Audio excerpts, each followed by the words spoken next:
ద్వితీయోపదేశకాండము 5వ అధ్యాయము.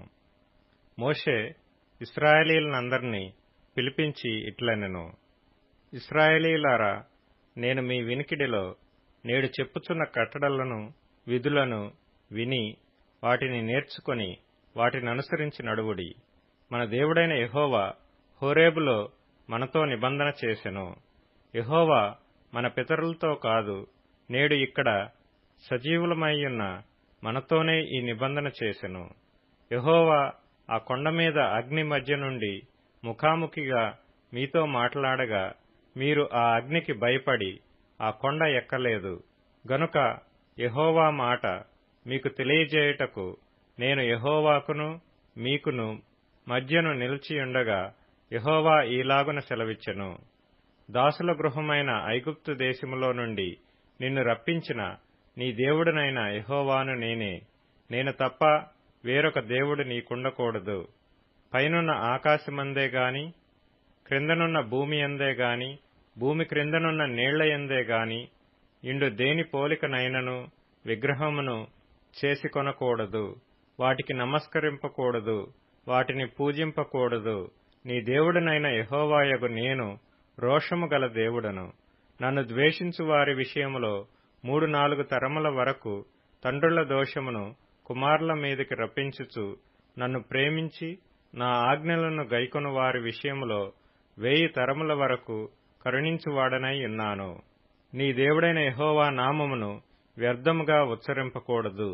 యెహోవా తన నామమును వ్యర్థముగా ఉచ్చరించువానిని నిర్దోషిగా ఎంచడు. నీ దేవుడైన యెహోవా నీకు ఆజ్ఞాపించినట్లు విశ్రాంతి దినమును పరిశుద్ధముగా ఆచరించుము. 6 దినములు నీవు కష్టపడి నీ పని అంతయు చేయవలెను. 7వ దినము నీ దేవుడైన యెహోవాకు విశ్రాంతి దినము. దానిలో నీవైనను, నీ కుమారుడైనను, నీ కుమార్తె అయినను, నీ దాసుడైనను, నీ దాసి అయినను, నీ ఎద్దైనను, నీ గాడిద అయినను, నీ పశువులలో ఏదైనను, నీ ఇండ్లలోనున్న పరదేశి అయినను ఏ పనియూ చేయకూడదు. ఎందుకంటే నీవలే నీ దాసుడును నీ దాసియును విశ్రమింపవలెను.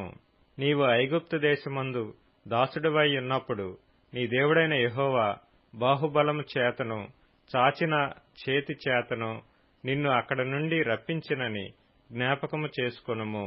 అందుచేతను విశ్రాంతి దినము ఆచరింపవలెనని నీ దేవుడైన యెహోవా నీకు ఆజ్ఞాపించెను.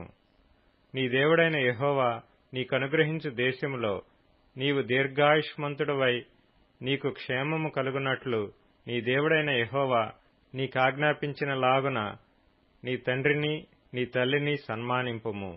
నరహత్య చేయకూడదు, వ్యభిచరింపకూడదు, దొంగిలకూడదు, నీ పొరుగువాని మీద అబద్ధ సాక్ష్యము పలకకూడదు, నీ పొరుగువాని భార్యను ఆశింపకూడదు, నీ పొరుగువాని ఇంటినైనను వాని పొలమునైనను వాని దాసునినైనను వాని దాసినినైనను వాని ఎద్దునైనను వాని గాడిదనైనను నీ పొరుగువానిదగు దేనినైనను ఆశింపకూడదు. ఈ మాటలను యెహోవా ఆ పర్వతము మీద అగ్ని మేఘ గాఢాంధకారముల మధ్య నుండి గొప్ప స్వరముతో మీ సమాజమంతటితో చెప్పి 2 రాతి పలకల మీద వాటిని వ్రాసి నాకిచ్చెను. ఆయన మరేమియూ చెప్పలేదు.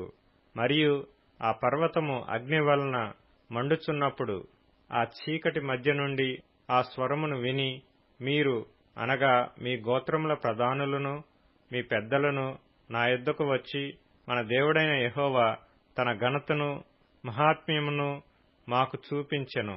అగ్ని మధ్య నుండి ఆయన స్వరమును వింటిమి.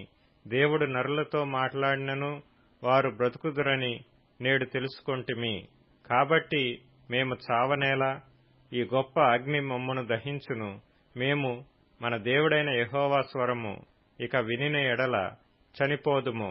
మావలే సమస్త శరీరులలో మరి ఎవడు సజీవుడైన దేవుని స్వరము అగ్ని మధ్య నుండి పలుకుట విని బ్రతికెను? నీవే సమీపించి మన దేవుడైన యెహోవా చెప్పునది యావత్తూ వినుము. అప్పుడు మన దేవుడైన యెహోవా నీతో చెప్పినది యావత్తు నీవే మాతో చెప్పిన ఎడల మేము విని దాని గైకొందుమని చెప్పితిరి. మీరు నాతో మాట్లాడినప్పుడు యెహోవా మీ మాటలు వినెను. అప్పుడు యెహోవా నాతో ఇలాగు సెలవిచ్చెను, ఈ జనులు నీతో చెప్పిన మాటలు నేను వినియున్నాను. వారు చెప్పినదంతయు మంచిదే. వారికిని వారి సంతానమునకును నిత్యమును క్షేమము కలుగునట్లు వారు నాయందు భయభక్తులు కలిగి నా ఆజ్ఞలన్నిటినీ అనుసరించు మనసు వారికుండిన మేలు. మీ గుడారములలోనికి తిరిగి వెళ్ళుడని నీవు వారితో చెప్పుము. అయితే నీవు ఇక్కడ నా యొద్ద నిలిచియుండుము. నీవు వారికి బోధింపవలసిన ధర్మమంతటినీ అనగా కట్టడలను విధులను నేను నీతో చెప్పెదను.